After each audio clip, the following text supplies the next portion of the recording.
Y bueno, esta noche, debido a las múltiples inquietudes que suscitó el programa anterior, esta noche continuamos hablando de los ataques de pánico.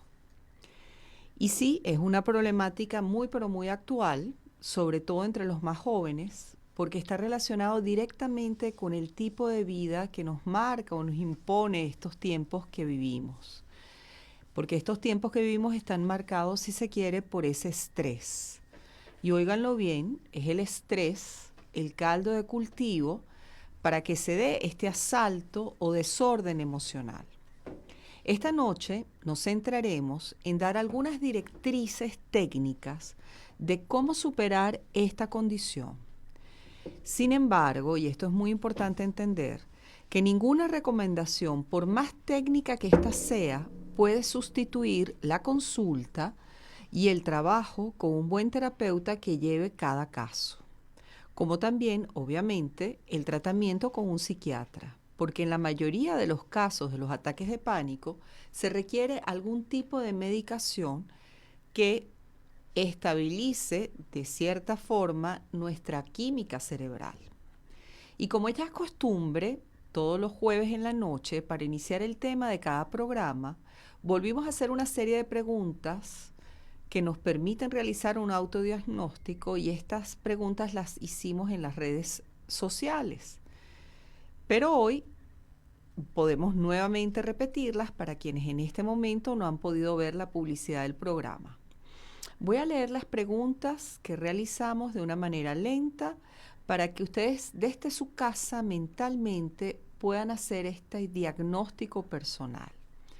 La primera pregunta de esta noche, fíjense bien. ¿Piensas que la vida te cambió para siempre después de que tuviste un ataque de pánico? ¿Sientes que todo cambió? ¿Que ya nada será igual? La segunda pregunta, ¿te sientes juzgado por haber presentado un ataque de pánico?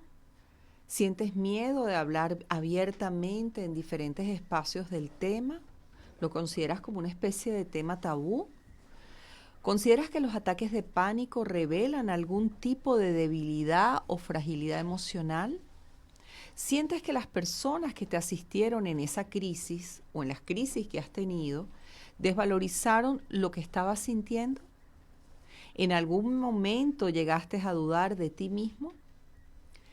Esta noche estaremos abordando el después de un ataque de pánico y el cómo volver a la normalidad, porque es posible estar bien e incluso estar mejor después de haber vivido esta experiencia.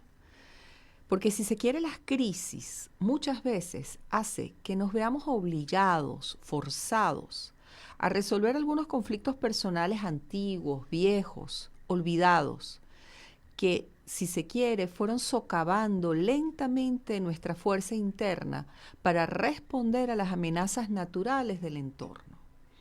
Entonces el ataque de pánico, cuando después se hace todo un proceso terapéutico, comienza a ser una bendición. Y sé que esta frase puede sonar un poco estridente para algunos, como esto que me aqueja, que me genera tanto sufrimiento, puede ser visto como una bendición. Sí, porque después del ataque de pánico arranca un proceso de reconstitución, a veces incluso familiar. Es como un sacudón interno y un sacudón a veces para toda la familia. Haremos esta noche especial mención de las distorsiones del pensamiento que se estructuran después de vivir este tipo de crisis que en realidad nos sobrepasa, ¿no? Y te recuerdo que el jueves pasado hablamos de este tema y específicamente hablamos de las principales características. Por eso, si no tuviste la oportunidad de escuchar el programa anterior, todavía estás a tiempo a través de la cuenta de YouTube, la psicóloga.anamaría, o en el Instagram con el mismo nombre, la psicóloga.anamaría. Te invito a que compartas tus experiencias a través de las redes sociales, o puedes también escribir al WhatsApp más 54 9 261 560 50 53. Nos mantenemos conectados. Si has tenido un ataque de pánico o conoces a alguien que ha vivido esta experiencia desbordante, esta noche en tu psicoespacio de la radio encontrarás algunas respuestas. Mantente conectado. Para los que se conectan en este momento en tu psicoespacio de la radio, continuamos esta noche hablando de los ataques de pánico, que también puede confundirse con una crisis de ansiedad generalizada. Pero ¿qué hacer el día después del debut de un ataque de pánico o crisis de ansiedad? Lo primero que debemos hacer es consultar a un médico general, un internista, que sea bueno, para descartar que no se trate de algún problema orgánico. Existen múltiples patologías orgánicas que aparentan ser un ataque de pánico o una crisis de ansiedad. Así que es necesario descartar que no estemos ante la presencia de algún problema de índole orgánico. Cuando estemos realmente y totalmente seguros que se trata de un ataque de pánico o crisis de ansiedad generalizada, ahí es cuando debemos consultar a un psiquiatra, porque posiblemente vamos a requerir algún tipo de medicación. Y en ese momento, paralelamente, lo aconsejable es también establecer una conexión con algún psicólogo para que paralelamente vaya trabajando con nosotros esta situación. Pero fíjense bien, en el programa anterior hablamos que crisis de ansiedad generalizada versus ataque de pánico. Es el psiquiatra y conjuntamente con el psicólogo quien debe establecer si se trata efectivamente de un ataque de pánico. Les recuerdo que el ataque de pánico es un malestar intenso de miedo y ese malestar cuya aparición generalmente es temporal y aislada. En cambio, cuando ese malestar es persistente a lo largo del tiempo, generalmente se trata de una ansiedad generalizada. Cuando hagamos esa evaluación con el psiquiatra, es recomendable también hacer, como ya les decía, esa consulta con un buen psicólogo, porque la solución es más que química. O sea, el tratamiento para los ataques de pánico tiene como dos vertientes. Una que tiene que ver con la parte química, el psiquiatra te medica y posteriormente también el terapeuta, el psicólogo, arranca contigo un proceso terapéutico.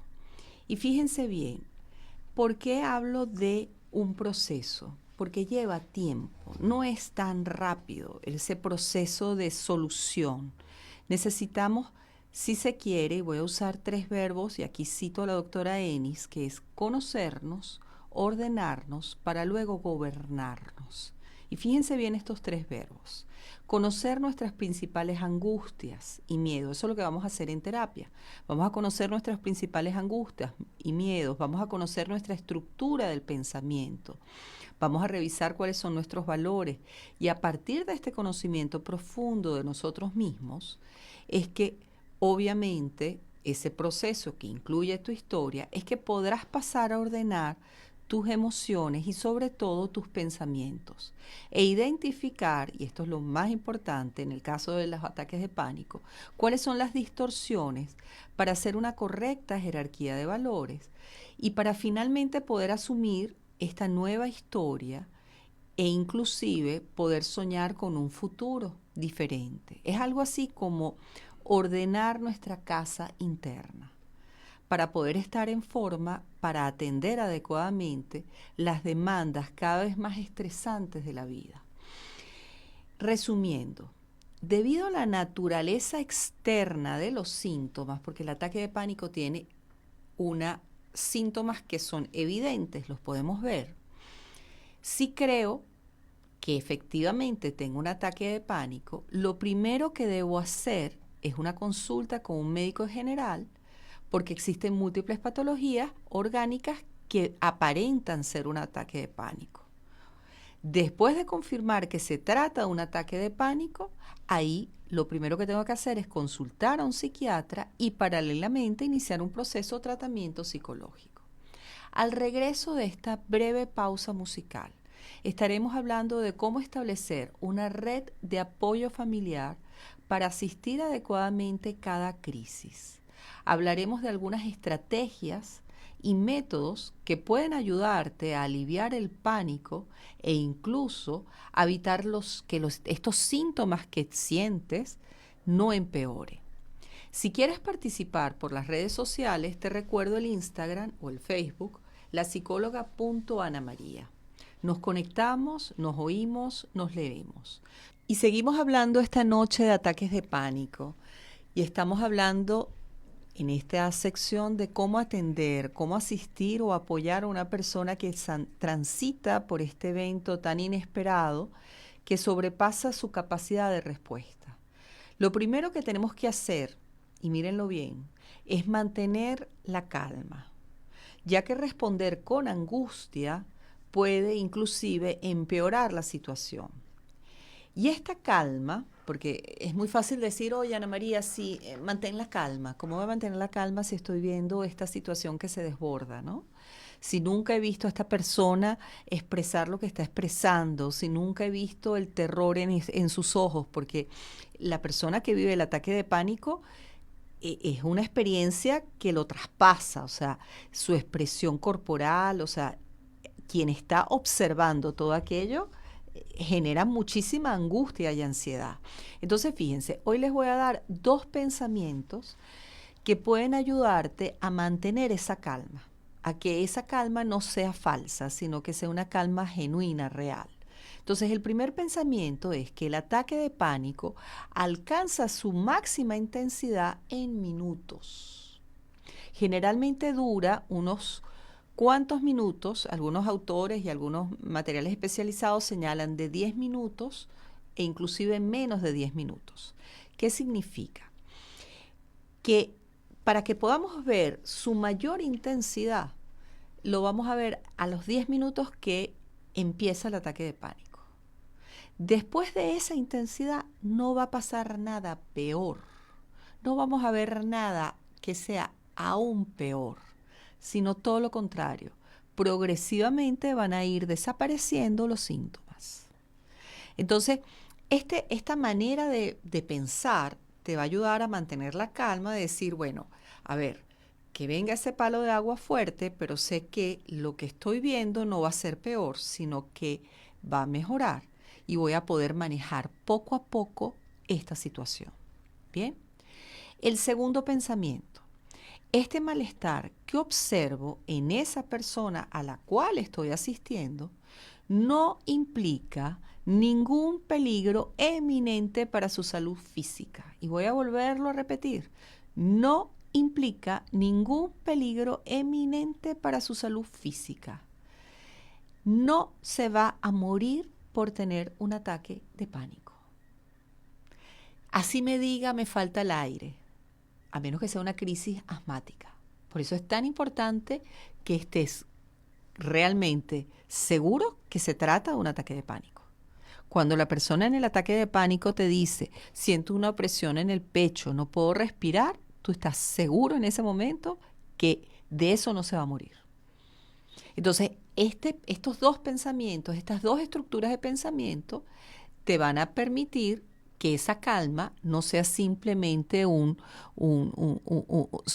referencia, sino que la puedas realmente vivir y decir, muy bien, aquí estoy atendiendo tu ataque de pánico. Bien. Cuando asistimos a una persona que sufre un ataque de pánico, es crucial entonces esta tranquilidad que podamos reflejarle a esa persona en ese momento. Si nos angustiamos al mismo nivel de la persona que vive esta experiencia, nos convertimos en una especie de espejo, porque cuando yo asisto al otro, yo soy su espejo. Y obviamente, si lo que ve aquí en este espejo es tranquilidad, esa persona paulatinamente y poco a poco se irá relajando conmigo.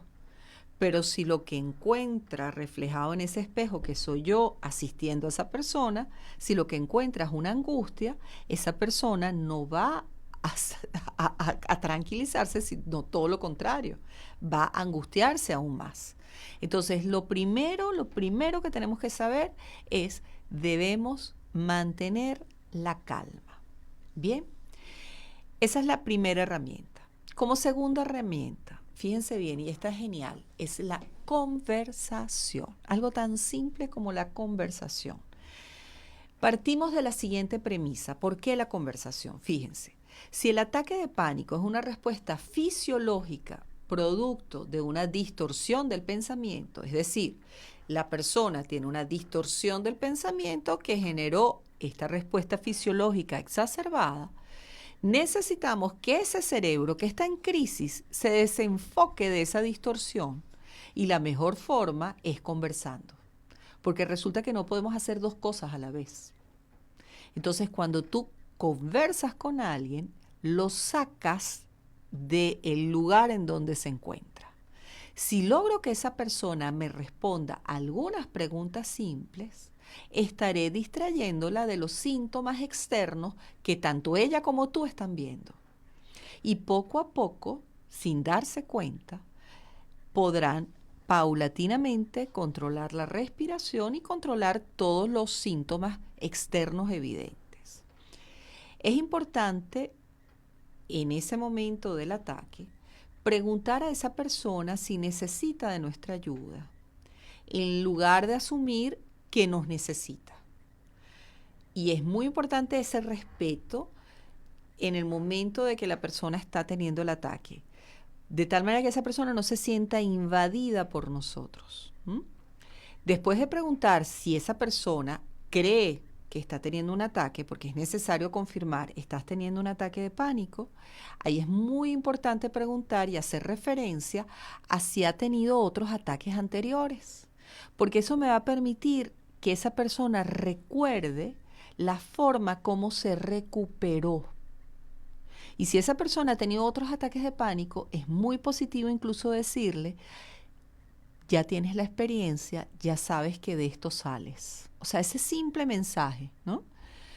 Seguidamente, después que confirmas que es un ataque de pánico, que le preguntas si ha tenido otros ataques de pánico, si necesita de tu ayuda, puedes iniciar esta conversación, pero es muy importante que tenga afirmaciones positivas.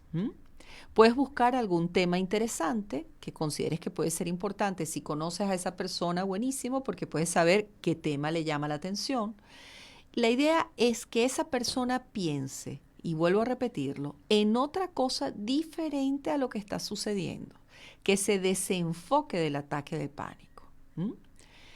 Lo más importante en esa conversación es que no emita juicios sobre lo que dice esa persona, sobre lo que siente o sobre lo que estás observando en ese momento. Ayuda a esa persona y dile a esa persona que estás ahí para ayudarlo y que estará salvo de cualquier situación que en este momento está viviendo y que tú te mantendrás ahí apoyándolo mientras esté el ataque. De tal manera que esa persona no se sienta desvalida, sino que con tu sola presencia esa persona pueda confiar que hay alguien que en ese momento lo está asistiendo y se compromete además a asistirlo hasta que termine el ataque. La tercera herramienta es darle la oportunidad a esa persona de sentirse libre de quedarse o irse de ese lugar en el cual se da el ataque de pánico. No es necesario ni obligatorio que nos quedemos clavados en donde ocurre el ataque. Si en ese momento esa persona considera que es adecuado salir de ese espacio, a veces el solo hecho de salir de un lugar puede ayudar a esa persona a liberar la presión que siente en ese momento. Así que esta es una herramienta que ha sido muy citada por diferentes autores. Es válida. La cuarta herramienta es una técnica muy, pero muy divertida que se llama tocando tierra. Miren bien en qué consiste esta herramienta. Cuando la persona ha perdido el control de sí misma y de su entorno, porque eso es lo que ocurre cuando hay un ataque de pánico, tú pierdes el control de ti mismo y de todo tu entorno. La técnica de conexión a tierra puede ayudarte a volver al momento presente, porque en el ataque de pánico tú como que te abstraes del momento presente. Y esta técnica consiste en activar los 5 sentidos. Para ello, tú debes buscar y concentrarte en los elementos físicos u objetos que existan alrededor en ese momento. Fíjense bien, debemos buscar y concentrarnos en 5 elementos para ver. Tengo el ataque de pánico, 5 elementos para ver. El micrófono, la computadora, el teléfono, 5 elementos para ver. 4 objetos para tocar, porque el contacto corporal es necesario para que esa persona vuelva otra vez como a este contacto con la realidad. 3 ruidos para escuchar. El prestar atención a ver si hay algún ruido en ese lugar al cual le podamos prestar atención. 2 olores diferentes. Revisar si en ese espacio hay algún olor que pueda yo focalizar. Y sería ideal un sabor para identificar. Fíjense, por eso la técnica se llama 5, 4, 3, 2 y 1. De esta manera, que es un simple juego, yo estoy ayudando a que ese cerebro, y des en cuenta todas las técnicas, el objetivo es desenfocarlo. O sea, agarrar ese cerebro y sacarlo del shock. Decir, vámonos a activarnos y activarnos en el presente, activarnos con lo que está aquí alrededor, con lo que sientes, con lo que hueles, con lo que tocas, con lo que escuchas, con lo que puedes saborear. En ese momento yo estoy reanimando a esa computadora, si queremos ver el cerebro como una especie de computadora, que nuevamente se reinicie. Está como guindada, como cuando la computadora se nos guinda. Bueno, eso es un ataque de pánico. Entonces, resumiendo, la primera herramienta, calma, y ya tenemos sustento cognitivo para decir por qué la calma. La segunda, mantener una conversación, eso sí, por favor, positiva. Y la tercera, quedarse o irse del lugar donde ocurre el evento. Y una cuarta de ñapa, la técnica tocando tierra, que es ver, tocar, oler, oír y probar. Recuerda que algunas personas pueden sentirse avergonzadas, y quiero esto decirlo y remarcarlo, porque en consulta tengo algunos pacientes que incluso me dicen, yo no quiero que nadie en la oficina donde yo trabajo sepa que yo sufro de ataques de pánico, ¿no? Entonces, es muy común que te sientas avergonzado por tener un ataque de pánico. Por eso es importante que quien asista en algún momento a una persona, que ese apoyo sea sin juicios. Cualquier comentario que menosprecie o subvalore lo que sienta o piensa esa persona en ese momento, lejos de ayudar, podrá incrementar sus niveles de ansiedad o malestar. Entonces, si Papá Dios te puso en ese momento de estar apoyando a alguien en plena crisis, toma conciencia de esa responsabilidad de protección, de cuidado, de apoyo, de contención que necesita esa persona. Y que ese apoyo, esa contención sea sin juicios, sin evaluación, sino con mucha piedad. Al regreso de la pausa, estaremos hablando de cómo podemos hacer para que una persona pueda respirar adecuadamente durante un ataque de pánico, porque lo primero que ocurre es que nuestra respiración se altera. Y nuestra respiración es esa conexión bioquímica con las endorfinas. O sea, el no respirar adecuadamente hace que nuestro cuerpo entre en crisis. Entonces, una de las claves básicas en todo lo que implica un ataque de pánico es el control maestro de la respiración. Y después de esa pausa también vamos a revisar, vamos a dar algunas indicaciones puntuales de lo que no debemos hacer ni decir, porque muchas veces decimos y metemos la pata, y desde nuestra mejor voluntad, porque a veces metemos la pata con buena voluntad, pero resulta que lo que estamos diciendo no es lo más adecuado. Entonces, quédate conectado. Ya volvemos. ¡Qué bueno! Estás escuchando Radio Murialdo. Gracias.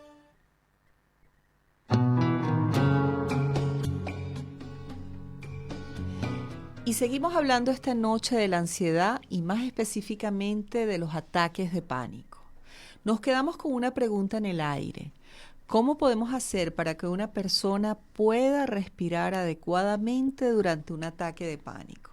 Y señalamos cuán importante es el respirar en el momento en que me encuentro en un ataque de pánico. Algunas personas sin saberlo, y eso lo he visto y bueno, es inevitable, producto de la angustia, del desespero, porque ante un ataque de pánico hay como una especie de bullicio, o sea, es como muy escandaloso, ¿no? En algunas situaciones son un poco escandalosas. Entonces esa angustia, ese desespero, hay personas que inmediatamente le facilitan, con muy buena voluntad, una bolsa de papel para que esa persona no se hiperventile durante el ataque. Y las bolsas de papel no están mal si efectivamente esa persona está hiperventilada, pero no debemos adelantarnos, y ese es el detalle. Es necesario observar y evaluar con calma si la bolsa de papel es necesario. Es necesario revisar cómo está respirando. Es lo primero que voy a hacer. O sea, cuando veo a la persona, lo primero que hago es ver cómo está su respiración, ¿sí? Si nos adelantamos, generalmente lo que vamos a hacer es incrementar considerablemente la ansiedad porque le estoy dándole un metamensaje, un mensaje oculto a la persona de posiblemente te vas a hiperventilar y te vas a marear. Y de repente la persona no está hiperventilada y no está mareada, ¿sí? Entonces, busca que esa persona simplemente sea consciente del ritmo de su respiración. Incluso le puedes preguntar, ¿cómo estás respirando? A ver, vamos a respirar juntas. Cada vez que entra y sale aire y le dices, vamos juntos a respirar. Simplemente busca aligerar ese ritmo. Es conveniente la respiración por la nariz. Yo recomiendo la respiración por la nariz. Algunos autores te dicen que es bueno respirar primero, inhalar por la nariz y exhalar por la boca. Yo particularmente prefiero la respiración por la nariz porque de esa manera se garantiza que no exista una hiperventilación. Puedes indicarle además, si necesitas que la persona se concentre y se centre en su respiración, que cierre los ojos momentáneamente para sentir su respiración. En algunos casos, cerrar los ojos hay que evaluar porque hay personas que en el ataque de pánico el solo cerrar los ojos les genera una mayor ansiedad. Entonces es preguntarle, ¿puedes cerrar los ojos en este momento conmigo? O sea, es como hacer rapport, empatía, chequear cómo está el otro. ¿Qué es lo que no debemos hacer ni decir ante un ataque de pánico? Fíjense bien, muchas veces lo que hacemos, fíjense, es decirle a la persona, cálmate, no te preocupes, intenta relajarte. Y entonces algunos me dirán, no, Ana María, pero cálmate, no te preocupes, intenta relajarte, está bien, ¿cuál es el problema?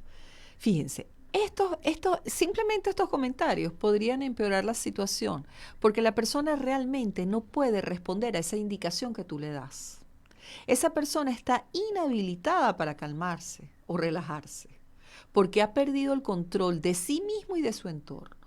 O sea, esa persona no puede calmarse. No puede no preocuparse, no puede relajarse. Necesita que tú la ayudes a relajarse. ¿Bien? En sustitución de estas frases comunes que generalmente podemos oír, podemos decirle, fíjense bien, te entiendo perfectamente lo que estás viviendo. Sé que te sientes muy mal. O sea, no es desvalorizar no es para tanto, no exageres. Yo he oído gente diciendo, no es para tanto, no exageres. Siéntate, relájate. No. Sé que te sientes muy mal, entiendo perfectamente lo que estás viviendo. Este malestar, si bien es muy intenso, pronto se irá. Aquí estoy contigo y estaré contigo. No me voy a separar de ti. Poco a poco vas a ver que se irá pasando. Lo que sientes es atemorizante, pero no es peligroso.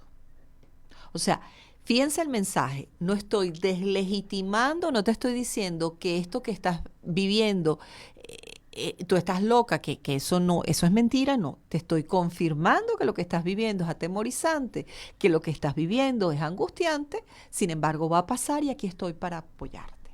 ¿Bien? No pidas respuestas exactas ni racionales. No te frustres cuando la persona no sepa decirte exactamente qué es lo que le pasa. En algunos momentos, tengo una paciente que incluso ella me narraba, me decía, Ana María, es un nudo en la garganta. No puedo emitir palabra cuando me da el ataque. Entonces, quienes sufren de estos episodios, pocas veces incluso logran ver con claridad o pueden expresar claramente lo que les pasa.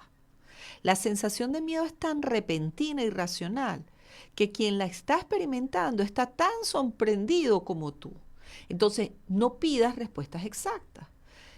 Solo pregunta y a medida que esa persona te va hablando, ve ayudándola a expresar, a que esa exactitud, ayúdala en ese proceso de exactitud.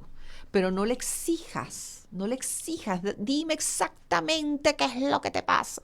No, porque es que esa persona no logra todavía descifrar exactamente lo que le pasa. Entonces, no seas invasivo, eso ya lo señalamos antes, pero aquí lo quiero reforzar, fíjense. Si bien es importante que la persona se sienta acompañada, no trates de sostenerla o abrazarla.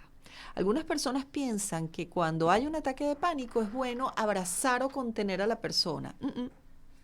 Tampoco realices movimientos bruscos o repentinos, ya que puede gatillar, y miren el término, gatillar reacciones adversas. La persona puede incluso sentirse más ansiosa ante tu respuesta. Más bien, pregúntale a la persona si puedes tocarla, puedo tocarte, qué necesitas, si puedes tomarla incluso de la mano, si puedes tomarla del brazo. O sea, es muy importante ese respeto al cuerpo en ese momento y que esa persona tenga su espacio para vivir la crisis, su espacio físico para vivir la crisis. No la obligues a comer. Esto ocurre mucho con las abuelas, que tienen tal vez la fantasía que con cualquier caldito o con un poquito de agua con azúcar se le pasa, ¿no? Muchas veces la sensación de náusea es tan fuerte en los ataques de pánico que la necesidad de comer y de hidratarse pasa a un segundo punto. Se recomienda beber, si vas a beber, pequeños sorbos de agua y de ser necesario ingerir si acaso algún bocado de comida, pero solamente en el caso de la comida cuando haya terminado el episodio del ataque de pánico. Entonces, cuidado con respecto al comer o tomar agua, ¿no? Algo muy común es irritarse o molestarse ante el malestar que es observado. Hay personas que cuando ven ese malestar se irritan y se molestan. En ese momento, el foco de atención no debe ser la persona que asiste o apoya, sino la persona que transita por el ataque de pánico. De nada sirve que te molestes o que pienses que es una manera de llamar la atención, porque hay personas que incluso se molestan y dicen, está llamando la atención. Es importante también no hacer suposiciones.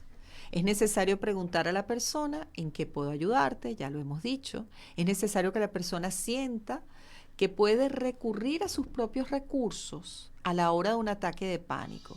Si bien esa persona, fíjense, está medianamente consciente, aunque su pensamiento puede estar obnubilado, es importante ayudarlo a que active su propia capacidad de gestión. Y ahí tú le preguntas, ¿cómo quieres ser atendido y apoyado? ¿En qué puedo ayudarte? O sea, al tú hacerle esa pregunta, tú estás activando en esa persona su propia responsabilidad, su propia autogestión y está como quien dice tomando la sartén por el mango. Y eso es súper importante a la hora de un ataque de pánico. Al regreso de este último corte musical de la noche, estaremos hablando de las distorsiones del pensamiento que se generan cuando vivo este tipo de experiencia. Porque este tipo de experiencia dejan una huella en nosotros y muchas veces hace que tengamos una manera de interpretar lo que nos ocurre que no es muy adecuada y podemos incluso titularlo o marcarlo como una distorsión del pensamiento. Seguimos hablando esta noche de la ansiedad y más específicamente de los ataques de pánico. ¿Y cuáles son las distorsiones que se elaboran, que se van gestando, que se van tejiendo, porque prácticamente se van tejiendo en nuestra cabeza después que hemos vivido esta experiencia tan extrema como es un ataque de pánico? Fíjense bien, la primera distorsión es pensar que no podré ser igual de seguro, de segura, de confiado, de confiada, como era antes del primer ataque de pánico. Y muchas veces esas personas piensan que jamás volverán a tener paz, porque siempre estará presente el horror de lo que significa la indefensión de vivir un ataque de pánico. Es como vivir con el coco. Ahí viene el coco, ahí viene el coco, en cualquier momento, porque es que el ataque de pánico te puede dar en cualquier lugar, en cualquier momento, bajo cualquier circunstancia. O sea, no hay nada que lo prediga, ¿sí? Entonces, la primera distorsión es justamente ya no podré volver a tener paz, ya no seré igual, ya no podré ser igual de seguro o de confiado. Esta distorsión se llama pensamientos catastróficos y simplemente debe ser contrarrestada con un pensamiento más esperanzador que inclusive atienda y entienda que la vulnerabilidad que tú sientes y que has experimentado es una condición netamente humana y que padecer o haber padecido de ataques de pánico no tiene por qué ser una condición limitante. Más bien, con un buen proceso terapéutico puedo reencontrar un nuevo sentido más amplio a mi vida. Entonces, es agarrar y decir, esta crisis que he vivido, lejos de tumbarme, lejos de deshilacharme, lejos de quebrarme, lo que va a hacer es fortalecerme. Los ataques de pánico no tienen por qué ser un evento traumático que nos separe de la vida. Más bien puede ser un llamado de atención, fíjense bien, que pase de un evento traumático a un llamado de atención para reencontrarnos con nosotros mismos y redescubrir mejores formas de vivir, más conectados, más conscientes, más agradecidos, más humanos. En la próxima entrega del jueves que viene, continuaremos hablando de cómo trabajar los pensamientos con distorsiones y cómo alcanzar la paz en estas batallas internas de la mente y el corazón. Nos despedimos. Les recordamos que este programa sale al aire gracias al auspicio de la Fundación Altas Cumbres, formada por un equipo de psicólogos dedicados a la asistencia, formación e investigación desde el abordaje de la psicoterapia simbólica. Para mayor información pueden conectarse a través de su cuenta de Instagram, Psicoterapia Simbólica. Agradecida a Radio Murialdo, a la comunidad Josefina, al Colegio Murialdo y a todas esas personas que están conectadas por las distintas redes, haciendo posible que este programa se mantenga y salga al aire. El próximo jueves a las 8 p.m. hora argentina nos vemos, nos oímos, nos conectamos con el corazón. Nos vamos, feliz noche Mendoza, Venezuela y América toda.